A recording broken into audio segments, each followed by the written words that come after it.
क्या हो अगर बैटलफील्ड का सबसे बड़ा दुश्मन इंसान ही ना हो। Welcome back to the dark world of Berserk created by legendary Kentaro Miura, जहां हर जीत अपने साथ एक कीमत लाती है। अब इस चैप्टर की शुरुआत जॉर्ड जा चुका है, लेकिन उसकी बात नहीं गई। एक ऐसी मौत जिससे तुम कभी बच नहीं पाओगे। ये शब्द अब गट्स के दिमाग में गूंजते रहते हैं, जैसे मौत अब बाहर नहीं, अंदर बैठ गई हो। महल के अंदर लोग बात कर रहे हैं।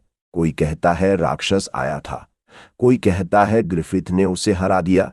लेकिन सच क्या है ये कोई नहीं जानता, क्योंकि कुछ सच्चाइयां इंसान मानना ही नहीं चाहता।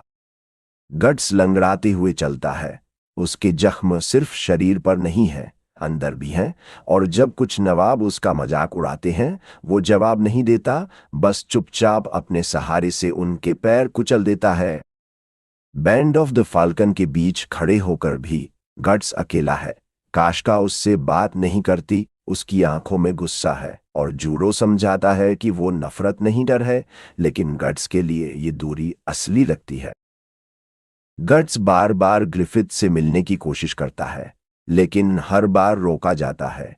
सैनिक, साथी और आखिर में काशका खुद, जो उसे मुक्का मारकर रोक देती है और पूछती है, तुम हमेशा ऐसे जिद्दी क्यों हो।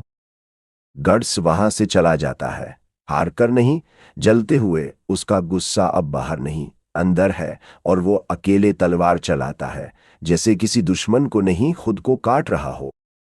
और काशका के साथ हुई लड़ाई के बारे में सोचते हुए और उसे कोसते हुए। ग्रिफिथ आता है, शांत, घायल होते हुए भी।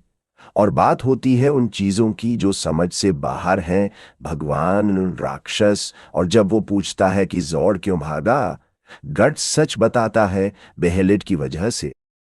गट्स आखिर पूछता है, तुमने मुझे बचाने के लिए अपनी जान क्यों जोखिम में डाली।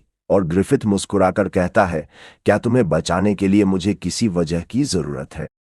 और उस पल गट्स के अंदर कुछ बदल जाता है, क्योंकि वो हमेशा जीने के लिए लड़ा है। लेकिन पहली बार कोई बिना वजह उसके लिए लड़ रहा है।